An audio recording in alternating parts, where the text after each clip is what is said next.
Good morning and welcome to your 5 a.m. cash flow mastery. And my dear friend, topic for today is if Warren Buffett bought your business tomorrow, would he say yes or walk away? आज का topic ना बड़ा ही interesting होने वाला है। क्यों? क्योंकि आज के टॉपिक में ना हमने बात करनी है किस चीज की।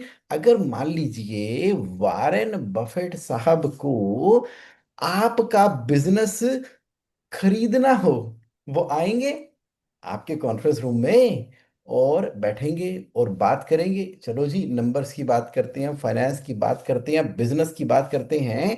तो क्या मैं आपका बिजनेस खरीदूंगा, यस बोलूंगा, या वो ना तो बोलते ही नहीं है, उठ के ही चले जाते हैं उठ के ही चले जाते हैं। आज मजा आएगा। आज बहुत गहराई से देखते हैं। तो मान लीजिए आ गए वो आपके ऑफिस में, कर लो स्वागत उनका, मंगा लो उनकी फेवरेट ड्रिंक और दिखा दो अपना ऑफिस, वॉक अवे करो। एक वर्ल्ड क्लास इन्वेस्टर ना आज आपका बिजनेस खरीदने के लिए आ गया है। तो नंबर इंप्रेस करेंगे क्या, या वो कहानी उनको भी सुनाई देगी या दिखाई देगी जो कि नंबरों के पीछे छुपी हुई है, जो कि छुपा हुआ क्राइसिस है हमारे बिजनेस के अंदर। अच्छा, बफेट साहब सबसे पहले क्या चेक करेंगे? वो वो सेल देखेंगे कि प्रॉफिट देखेंगे, या वो सीधा का सीधा कैश फ्लो की स्टेटमेंट को ही ओपन कर लेंगे? क्या वो हमारे बिजनेस के नंबर्स को देखकर भविष्य देख पाएंगे, प्रेडिक्ट कर पाएंगे कि क्या हमारे बिजनेस के अंदर पैसा, money, cash flow consistently generate होता रहेगा, या उनको भी झटका लगने वाला है? बफेट साहब कहते हैं, प्राइस इज व्हाट यू पे, value is what you get. तो चलो, 5 चीजें जो वारेन बफेट साहब चेक करते हैं किसी भी बिजनेस को खरीदने से पहले। पहला, कैश फ्लो। क्या वाकई ही बिजनेस पैसा बना रहा है, मनी जनरेट कर रहा है, और वो मनी कंसिस्टेंटली जनरेट हो रही है, या सिर्फ किताबों के अंदर ही पैसा है, वर्किंग कैपिटल? तो कहीं बिजनेस का पैसा इन्वेंट्री में तो नहीं फंसा हुआ, कस्टमर्स के पास ही तो नहीं फंसा हुआ? क्या फ्रीली पैसा अवेलेबल है भी कि नहीं? कस्टमर की कंसंट्रेशन कहाँ पर है, ये देखते हैं बफेट साहब कि क्या क्या मेरे कस्टमर जो है वो वाइडली स्प्रेड हैं, या मैं अपने बिजनेस को सिर्फ एक या दो मोटे मोटे बड़े बड़े कस्टमर हैं, बस वही उन्हीं को ही मैं सेल किए चले जा रहा हूं। अगर वो एक दो बड़े बड़े कस्टमर मेरे हाथ से निकल गए तो पता लगे पूरा का पूरा बिजनेस धड़ाम। चौथा, वो देखेंगे कि हमारे लोन का, डेप्ट का लेवल कितना है। क्या हम लोन का इस्तेमाल एक इंजन की तरह बिजनेस को तेजी से आगे बढ़ाने के लिए लेवरेजिंग का इस्तेमाल करते हुए करते हैं, या ये एक समुद्री जहाज का लंगर है, एंकर है, जो जमीन के नीचे, समुद्र के नीचे हमने लटका रखा है, और वो एंकर ना हमारे बिजनेस की स्पीड को, हमारे जहाज की स्पीड को स्लो करता चला जा रहा है। वो पांचवा नंबर पॉइंट तो जरूर देखते हैं कि भविष्य में प्रेडिक्टिबिलिटी क्या है। क्या फ्यूचर में भी ये बिजनेस पैसा बनाएगा, मनी बनाएगा, जनरेट करेगा? जैसे उन्होंने कोल्ड ड्रिंक वाली कंपनियों के अंदर इन्वेस्टमेंट किया, तो उन्होंने देखा कि वो स्ट्रेटजी किस तरफ जा रही है, वो डेवलपिंग कंट्रीज की तरफ ये कोका कोला बनाने वाली कंपनियां जा रही है, तो वहां पर उन्होंने इन्वेस्ट किया। तो ग्लोबल स्केलेबिलिटी आई, तो 7-8 साल वेट किया एंड देन उसमें बिजनेस बना। तो वो हमारे बिजनेस की प्रेडिक्टिबिलिटी को भी देखना चाहेंगे, देखना चाहेंगे, क्योंकि याद रखना, प्रॉफिट इज सैनिटी लेकिन कैश फ्लो ही रियलिटी है। कैश ना बिजनेस का ऑक्सीजन है। जैसे इंसानों को सांस लेने के लिए ऑक्सीजन चाहिए होता है, सांसों की जरूरत है जैसे, जिंदगी के लिए एग्जैक्टली बिल्कुल वैसे ही कैश फ्लो चाहिए बिजनेस के लिए। तो बफेट साहब अब आ गए हैं, बैठ गए हैं हमारे बिजनेस के अंदर, नंबर खुल चुके हैं, बिजनेस ओनर प्रमोटर से बातचीत चल रही है, कुछ कुछ सवाल पूछते चले जा रहे हैं। एक चेकलिस्ट है, उस चेकलिस्ट के हिसाब से ना वो टिक करते चले जा रहे हैं। और आज के 5 AM कैश फ्लो सेशन के अंदर मैं आपके सामने वो चेकलिस्ट भी खोलने वाला हूँ। मैं आपसे पूछूंगा कि देखो कितने यस आते हैं, कितने नो आते हैं, हमारी चेकलिस्ट लगती है कि नहीं लगती। आ जाओ, बी एक्साइटेड, बी एक्साइटेड। 4 सवाल पहले हम उनके कॉन्फ्रेंस रूम में आंसर कर देते हैं। बफेट साहब का पहला सवाल, अरे आपका ऑपरेटिंग कैश फ्लो पॉजिटिव है और साल दर साल बढ़ रहा है। सर ये ऑपरेटिंग कैश फ्लो क्या होता है? अरे ऑपरेटिंग कैश फ्लो नहीं पता आपको? ऑपरेटिंग कैश फ्लो यानी कि बिजनेस, धंधा, काम, बिजनेस में से पैसा, कैश फ्लो पॉजिटिव निकल रहा है और साल बाय साल बढ़ रहा है, या आपने other income, rental income, interest income, entry income, capital gain income, sale of asset के प्रॉफिट के ऊपर से ही किसी तरीके से पैसों को मैनेज कर रहे हो, लोन लेके मैनेज कर रहे हो, या ऑपरेटिंग कैश फ्लो पॉजिटिव है? हाँ जी सर, ऑपरेटिंग कैश फ्लो तो पॉजिटिव है। चलो मान लिया। फ्री कैश फ्लो है। अब सर ये फ्री कैश फ्लो क्या होता है? अरे फ्री कैश फ्लो का मतलब ये है कि जो आपने धंधे में से, बिजनेस में से कैश फ्लो जनरेट किया, पैसा कमाया, अब बिजनेस को बड़ा करने के लिए आपको पैसे इन्वेस्ट भी तो करने पड़ेंगे ना। कोई नई प्लांटर मशीनरी खरीदने के लिए उसको माइनस कर दो, यानी कि कैपेक्स को माइनस कर दो। तो ऑपरेटिंग कैश फ्लो में से कैपेक्स को माइनस करके जो निकल कर आता है वो फ्री कैश फ्लो है। वो हेल्दी है क्या? ये दूसरा सवाल है। किसका? बफेट साहब का। और तीसरा सवाल, क्या मेरा कैश फ्लो फ्रॉम ऑपरेशन ज्यादा है ना नेट प्रॉफिट से? ऑब्वियसली ज्यादा होना चाहिए। क्यों? क्योंकि ऑपरेटिंग प्रॉफिट में से इंटरेस्ट माइनस करूंगा तो नेट प्रॉफिट आएगा। पता लगे कि ऑपरेटिंग प्रॉफिट में अदर इनकम वगैरह ऐड करके प्रॉफिट बढ़ा हुआ दिखाया गया है, sale of profit, sale of asset करके बढ़ा हुआ दिखाया गया है। अच्छे बिजनेस की निशानी क्या है? उसका ऑपरेटिंग प्रॉफिट हमेशा ज्यादा होता है नेट प्रॉफिट से। और चौथा क्वेश्चन बफेट साहब ने पूछा, हाँ जी,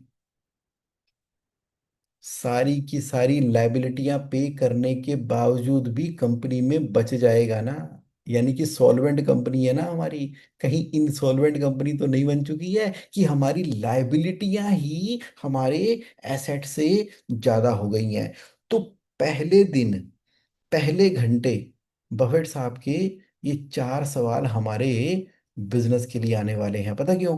क्योंकि 82%, 82% बिजनेसेस जो इंडिया में है ना, उनकी किताबों में प्रॉफिट तो है लेकिन पैसों की मारामारी है। और बफे साहब कहते हैं, ना जी ना, cash flow is more important then net profit. तो चलिए, अब दूसरा सवाल जो वर्किंग कैपिटल से रिलेटेड था। अब वो कह रहे हैं कि मुझे ना ये तो समझ में आ गई कि तुम्हारे बिजनेस के अंदर प्रॉफिट है। प्रॉफिट के अंदर भी उन्होंने क्या देखा? ऑपरेटिंग प्रॉफिट देखा। ऑपरेटिंग प्रॉफिट भी क्या देखा? नेट प्रॉफिट से ज्यादा। वो बेसिकली ना हमारी अदर इनकम, ये इनकम, वो इनकम को अलग करके मेन कोर बिजनेस एक्टिविटी में से प्रॉफिट देखना चाहते थे। वो उन्होंने देख लिया। मैंने तो बहुत सारी कंपनीज के अंदर देखा है कि वो जो माल खरीदते बेचते हैं ना, खरीदते बेचते हैं, और उसके अंदर जीपी होता है 1 करोड़ रुपए का, खर्चे होते हैं 4 करोड़ रुपए के, उत्तर फलाओ जी 3 करोड़ का लॉस आ गया। लेकिन अचानक से पता नहीं कहाँ से उनकी इनडायरेक्ट इनकम आ जाती है। जैसे कि चलो ड्यूटी ड्रॉबैक आ गया, तो चलो कहीं से कोई अदर इनकम आ गई, कोई कमीशन इनकम आ गई, कोई कंसल्टेंसी इनकम आ गई। अरे अपनी कोर एक्टिविटी में तो लॉस कर रहे हैं और अदर इनकम से कमा रहे हैं। तो बिजनेस जो है ना वो किसी तरीके से चल रहा है। अब वर्किंग कैपिटल, तो वर्किंग कैपिटल दूसरा एक बड़ा महत्वपूर्ण पॉइंट है। सीधी सी बात है, आपने पैसा मार्केट में दिया तो रॉ मटेरियल खरीदा, उसके ऊपर काम किया तो वर्क इन प्रोग्रेस बन गया, उसके ऊपर काम किया तो फिनिश गुड्स बन गया, फिनिश गुड्स को बेच दिया तो कस्टमर से पैसे रिसीवेबल हो गए, और वो पैसे फिर आपके घूम घाम के घर में आ जाएंगे। तो हमेशा कस्टमर से जो पैसे लेने हैं ना, वो 30 डेज से कम होने चाहिए। कितनी जल्दी हमारे कस्टमर पे कर रहे हैं। इन्वेंट्री डेज हमेशा 45 दिन या उससे कम होने चाहिए। कितनी तेजी से मेरी इन्वेंट्री घूम रही है। सप्लायर की पेमेंट मुझे उधारी कम से कम 45 दिनों की तो मिलनी चाहिए। Other people's money, other people's effort. अगर इससे कम कोई मुझे उधारी दे रहा है, तो या तो मैं ग्रीड के अंदर जो है उनसे कैश डिस्काउंट ले रहा हूं, या मेरा बिजनेस मॉडल ही इतना थिन मार्जिन का है कि मेरी कैश डिस्काउंट के बगैर चलती नहीं, या मैं एक्चुअली में फाइनेंसर हूं और ऐसी मिलों से पेपर खरीद रहा हूं जो बगैर एडवांस के पैसा मटेरियल देते ही नहीं। तो मेरे सप्लायर से मुझे 45 दिन से ऊपर का क्रेडिट चाहिए, तभी तो मेरी फ्री वर्किंग कैपिटल अवेलेबल होगी। इसको खोल खोल के देखने वाले हैं कौन? वारेन बफेट साहब। क्योंकि डेटर डेज में इन्वेंट्री डेज जोड़ते हैं और क्रेडिटर डेज माइनस करते हैं, तो वही तो होता है कैश कन्वर्जन साइकिल। अब ना, उन्होंने जब आपके कस्टमर्स को देखना है ना, तो क्या करना है? लाओ जी लाओ, अपने टॉप के 10 कस्टमर को ले आओ। सर ये टॉप के 10 कस्टमर क्या होते हैं? अरे अरे अरे, पिछले साल सेल की ना आपने? हाँ जी की। कितने की सेल की? सर हमने ना 40 करोड़ की सेल कर दी। अच्छा, ओके। अब एक काम करो, सबसे ज्यादा किस कस्टमर को सेल की उसका नाम सबसे ऊपर लिखो, उससे कम किसको सेल की उसका नाम लिखो, उससे कम किसको सेल की, ऐसे डिसेंडिंग ऑर्डर के अंदर अपने कस्टमर के नाम लिख दो, और बस मुझे टॉप के 10 कस्टमर दिखा दो। टोटल सेल इतनी, और टॉप के 10 कस्टमर को मैंने सेल इतनी की, मैं अपने आप ही परसेंटेज निकाल लूंगा। तो बफेट साहब ने कैलकुलेटर चलाया और देखा, एक ऐसा कस्टमर है जिसको मैं 65% ऑफ टोटल सेल करता हूँ, और मान लो ये कस्टमर किसी वजह से निकल गया, या ये कस्टमर एनसीएलटी में चला गया, तो क्या होगा? खत्म। रातों रात बिजनेस खत्म, रातों रात।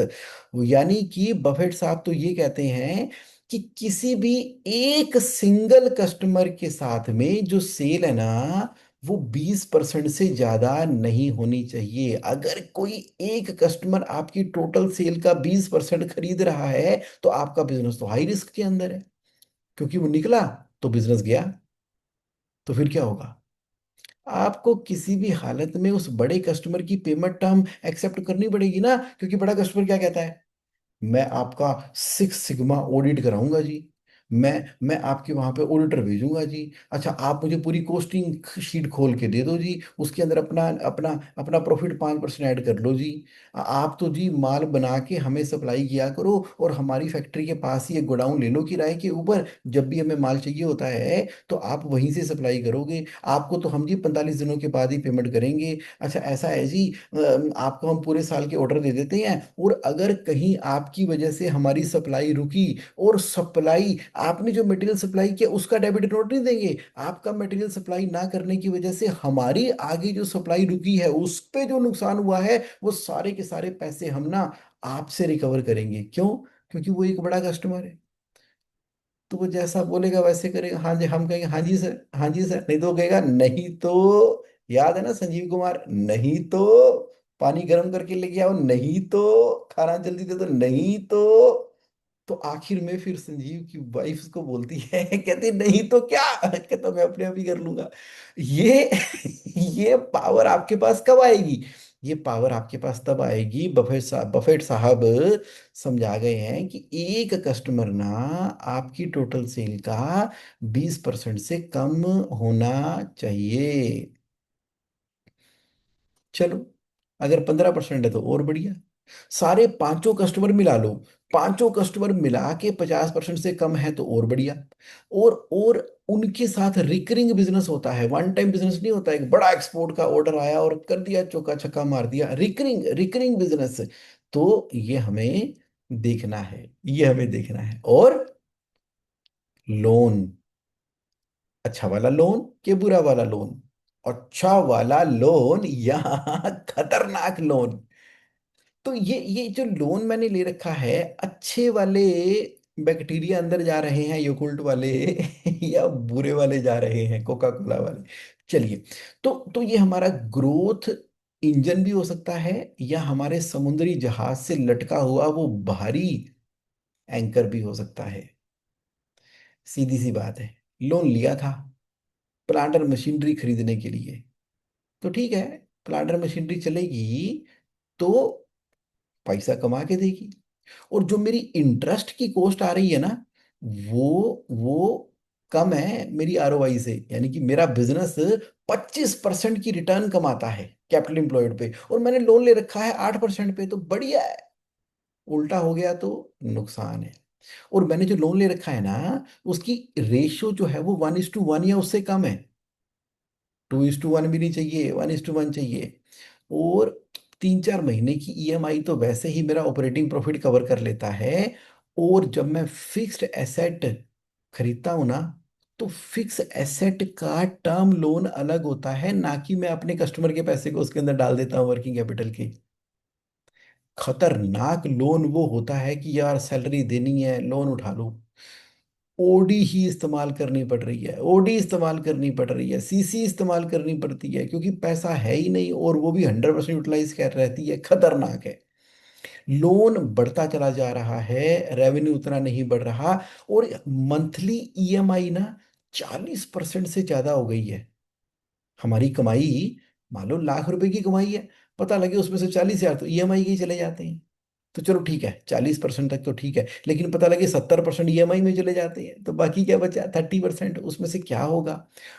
और सारे के सारे लोन जो है ना, हमने पीजी दे रखी है, पीजी। मैं कई बार बिजनेस ओनर को समझाता हूँ, क्या करते हो, बैंक वाले तो बोलेंगे ही, बैंक वाले तो बोलते हैं कि हाँ जी सर लोन चाहिए, किसके नाम पे चाहिए, आपकी प्राइवेट लिमिटेड कंपनी के नाम पे चाहिए, दे देते हैं, आपकी एलएलपी के नाम पे चाहिए, दे देते हैं। बैंक लोन वोन सब दे देता है, लेकिन साथ में कहता है कि सर वो तो ठीक है, आपने प्राइवेट लिमिटेड कंपनी इसलिए बनाई थी ना, इसलिए बनाई थी ना ताकि आपकी लायबिलिटी लिमिटेड हो। लेकिन मैं, हा, मैं आपका वो सपना पूरा होने नहीं दूंगा। आप मुझे पीजी दो, पीजी। पीजी क्या होती है? Personal guarantee. अगर कंपनी ने पैसा नहीं दिया तो डायरेक्टर अपना घर बेच के, अपना एफडीआर निकाल के, म्यूचुअल फंड लगा के, जो धीरे धीरे चुग चुग चुग चुग चुग चुग करते हुए, जैसे मुर्गी चुनती है दाना, वैसे करते करते तिनका तिनका करके आपने जो पैसे इकट्ठे किए ना सारी जिंदगी में, और आप बिजनेस कर रहे हो प्राइवेट लिमिटेड कंपनी, तो प्राइवेट लिमिटेड कंपनी को लोन तो दे रहा हूं, लेकिन साथ में पीजी भी चाहिए। मैं कहता हूँ नहीं दे रहा। क्यों भाई?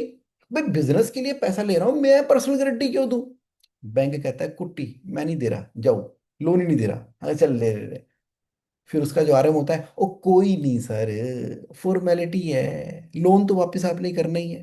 भाई जिन्होंने लोन वापस नहीं करना होता वो अपनी पर्सनल गारंटियां नहीं देते। जैसे कि किंगफिशर वाला बाहर भाग गया, आपने कोई बाहर भागना है, नहीं भागना ना, फिर क्या दिक्कत है, ये तो फॉर्मेलिटी है, दो कागज हैं, करना क्या है, ऐसे करके कुछ कुछ साइन ही तो कर रहे हैं पीजी के। तो बैंक वाला मीठा प्यारा होके, या डरा के, या बता के पर्सनल गारंटी साइन करवा ही लेता है। अरे मत किया करो, मत किया करो।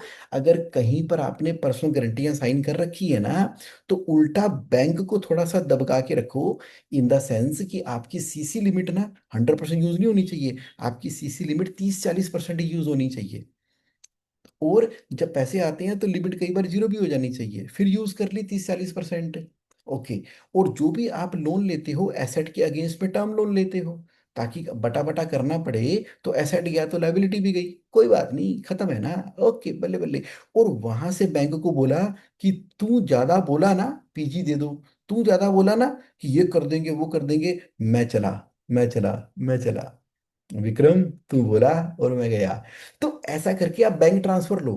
अगर आप एचडीएफसी में हो, तो फिर आपको कौन मना कर रहा है आपको एसबीआई में जाने के लिए? एसबीआई में है तो कौन मना कर रहा है एचडीएफसी में जाने के लिए? लेकिन ये जो बैंकों वाले दबा दबा के हमसे पर्सनल गारंटियां साइन कर लेते हैं, डरा डरा के, और हम भी ध्यान नहीं देते, इतनी मोटी फाइल लेके आते हैं, ये साइन पे साइन, नीचे साइन, लेफ्ट पे साइन, राइट पे साइन, सेंटर पे साइन, फोटो पे टेढ़े साइन, कहीं कोई कोमा लगाया उसके साइड पे साइन, कहीं कोई अमाउंट लगा वहां साइन, पता नहीं कहाँ साइन। एक तरफ तो कहते हैं कि डिजिटलाइजेशन का जमाना हो गया है, लेकिन जब ये साइन कराते हैं तो पता नहीं कहाँ कहाँ साइन करा लेते हैं।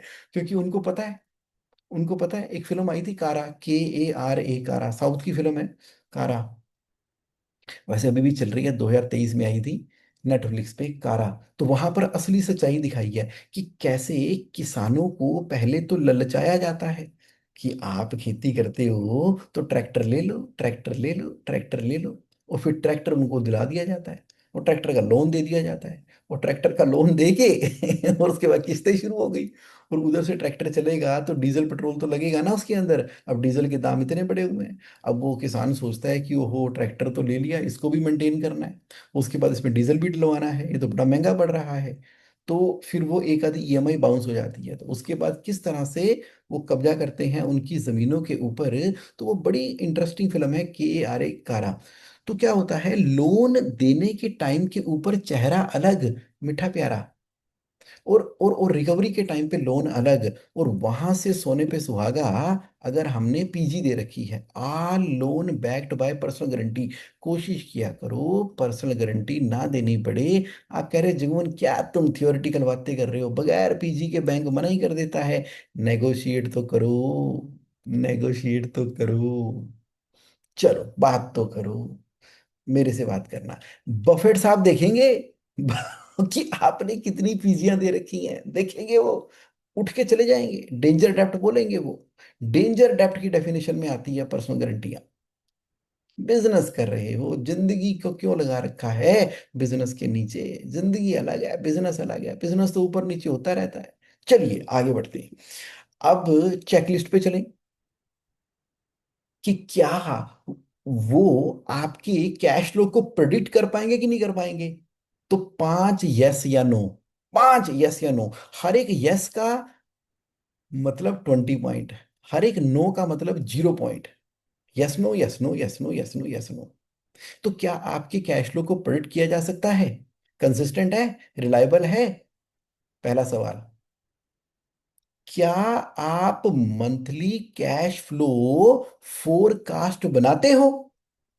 अगर हाँ तो 20 पॉइंट है, नहीं तो 0। क्या आपकी जो सेल है वो रिपीट सेल होती है, या एक बार आया कस्टमर और गया? रिपीट सेल होती है, 20 पॉइंट। नहीं होती, 0 पॉइंट। क्या आप जो कस्टमर को सेल करते हो, आप अपने पास ऑर्डर बुक मेंटेन करके चल रहे हो? ऑर्डर बुक मेंटेन है कि आपके पास कितने ऑर्डर पहले से हाथ में है और कितने महीनों के बराबर के ऑर्डर हैं। कस्टमर से ऑर्डर लेके चलते हो कि ऑर्डर बुक मेरी फुल रहती है, 1 महीने, 2 महीने, 3 महीने, 6 6 महीने के ऑर्डर आपके पास रहते हैं? रिटर्न कॉन्ट्रैक्ट है आपके कस्टमर के साथ में कि हाँ जी इतना आपसे बाई करेंगे, PO मिलते हैं आपको? हाँ तो लिखो 20 पॉइंट, नहीं तो लिखो 0 पॉइंट। क्या आप जो खर्चा कर रहे हो वो तकरीबन तकरीबन मंथली प्रेडिक्ट किया जा सकता है कि हाँ ठीक है ना, इतनी सैलरी देनी है, अच्छा इतना रेंट है, इतनी इलेक्ट्रिसिटी है, इतना हमारा सेटअप कॉस्ट है, इतना तो महीने का हमारा खर्चा है, अच्छा GP मार्जिन तो हमारा 40% होता है, और ठीक है इतनी सेल करेंगे तो 60% के बराबर की हमें मटेरियल कॉस्ट भी लगेगी। क्या आपके खर्चे प्रेडिक्टेबल हैं, या अचानक से पता नहीं कौन सा खर्चा, मेरे ऑर्डर आ गया तो ठीक है, नहीं आया तो खत्म, प्योर जॉब वर्क? अगर हाँ तो 20 पॉइंट, नहीं तो 0। क्या आपके पास अगले 3 महीने के पैसों की फोरकास्ट, अगले 3 महीनों की, अब एक नहीं 3 महीनों की फोरकास्ट, और उसका इंतजाम है अगले 3 महीनों का? हाँ तो 20 पॉइंट, नहीं तो 0। आप टोटल कर लो। अगर आपके 90 से 100 पॉइंट है ना, बफेट साहब ने ना अभी बोल देना हाँ बैठो ये डील करो, डील करो, अभी खरीद खरीद लेंगे बिजनेस आपका। अगर 70 से 89 है तो आप स्ट्रांग हो, तो थोड़ी इंप्रूवमेंट चाहिए तो कोई बात नहीं, कर लेंगे, अगले महीने बात करते हैं। अगर 50 to 69 पॉइंट आ रहे हैं ना, तो आपकी कैश की प्रोडक्टिबिलिटी ना एवरेज ही है, फटाफट से काम करो। और कहीं 0 to 49 है ना, वो बफेट साहब मुस्कुरा कर चल दिएंगे, चल देंगे, वो चले ही जाएंगे। वो आए, मुस्कुराए और चले गए। इसका मतलब ये है कि बिजनेस हाई रिस्क के अंदर है। ये 5 पॉइंट मैंने आपको दिए। तो फिर अब उनके आने से पहले आप ना एक रेडीनेस स्कोर बना लो।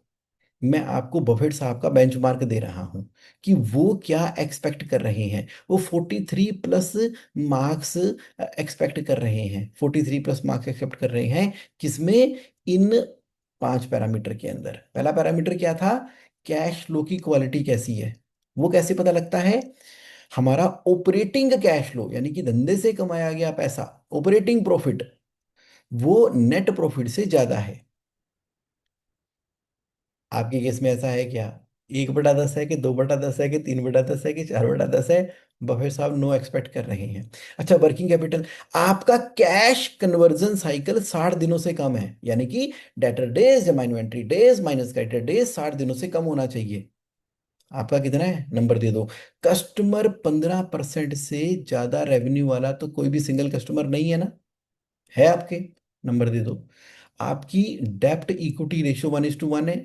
नंबर दे दो। आपका जो कैश फ्लो फोरकास्ट करते हो वो 85% से ज्यादा है। नंबर दे दो। तो अगर 43 प्लस नंबर आ रहे हैं तो आपका बिजनेस बिक गया। तो मतलब क्या हो गया कि जैसे ही हमने आपके बिजनेस को देखा, तो उसको हम 3 हिस्सों में डिवाइड कर सकते हैं। या तो आपका बिजनेस कैश फ्लो जनरेट करने वाली मशीन है, पैसा कमाने वाली, सोने के अंडे देने वाली मुर्गी है, आपका बिजनेस ग्रोइंग बिजनेस है, कमाल का बिजनेस है, कमाल का कैश मशीन है, क्योंकि ऑपरेटिंग कैश फ्लो ज्यादा है। आपको पहले ही पैसे मिल जाते हैं सप्लायर को देने से पहले। और कस्टमर आप इजीली, मतलब कस्टमर आपको इजीली स्विच नहीं कर सकता। आपकी मतलब वैल्यू, आपकी यूएसपी, आपके ऊपर डिपेंडेबिलिटी कस्टमर की ऐसी है कि कस्टमर को तो आपने ना बस जादू कर रखा है कस्टमर के ऊपर। हाँ, आपका बिजनेस वर्क इन प्रोग्रेस की स्टेज के अंदर हो सकता है कि अगर आपका कैश फ्लो सीजनल है, अनप्रडिक्टेबल है, वर्किंग कैपिटल थोड़ी टाइट रहती है और लोन मैनेजेबल है, लेकिन ठीक है बढ़ रहे हैं, तो फिर वो ध्यान रखेंगे। और कैश ट्रैप का मतलब क्या हो गया?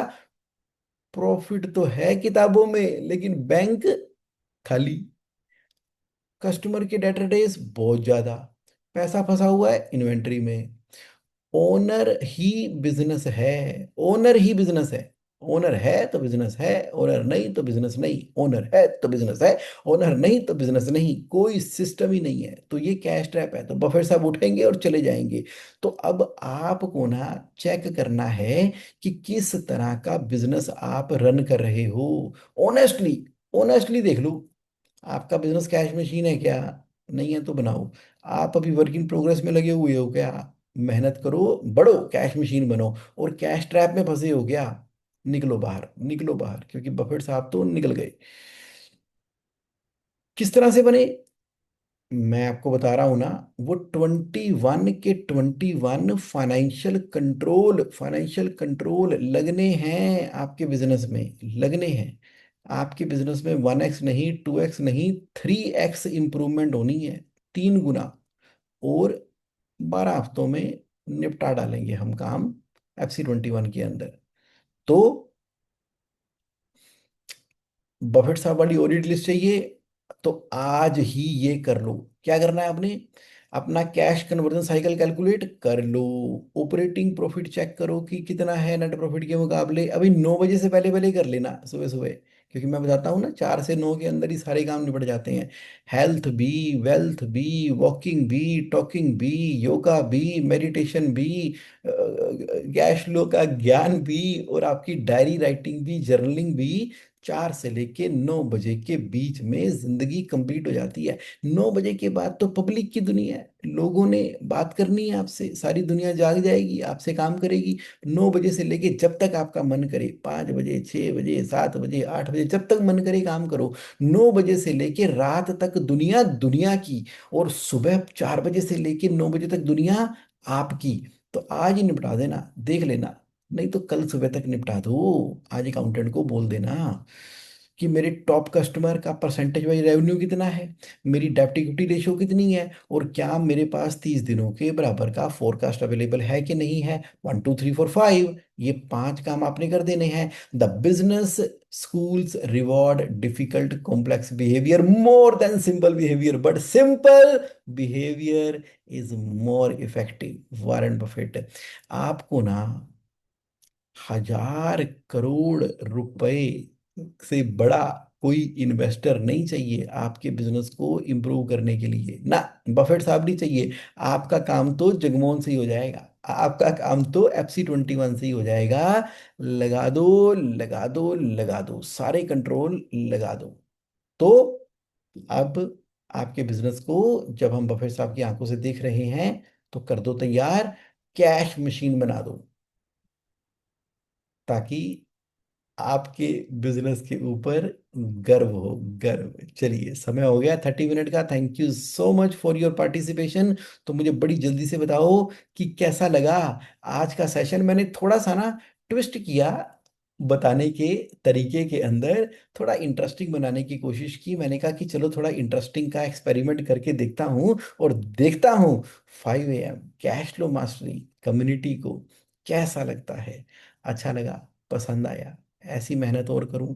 अगर हाँ, तो मुझे आप कैश फ्लो कम्युनिटी के व्हाट्सएप ग्रुप में भी बताते रहा करो, और अभी जो मेरे साथ लाइव हैं वो भी बता दो, और जो बाद में वीडियो देखेंगे वो तो बड़ा आनंद लेने ही वाले हैं, बड़ा आनंद लेने वाले हैं। तो चलिए ठीक है, आप आनंद लें। फिर मिलेंगे नेक्स्ट सैटरडे, बहुत डिटेल में जाएंगे। तो सुरेंद्र नामदेव जी कह रहे हैं wonderful session, you are the real gems inspection and hope। thank you so much Surinder Namdev ji for your love, for your love। I got your love। Sanjay ji कह रहे हैं जबरदस्त session Jigmohan ji, thank you so much. Alpa ji good morning, so happy to see you live in the morning, wow. Thank you, wonderful, thank you for your participation, I am feeling so happy. Rajneesh ji कह रहे हैं good morning sir, wonderful session, can you share the slides. Thank you so much. हाँ बिल्कुल जी, slide में आपको भेज देता हूँ जी, ये निकल जा रही है स्लाइडें लुधियाना में। Thank you so much Jagmohan ji, very nice. Hamendra ji चलिए, ओके ग्रेट, समय हो गया है तो मैं वीडियो क्लोज करता हूँ। फिर मिलते हैं नेक्स्ट सैटरडे और जबरदस्त। Thank you thank you thank you, bye.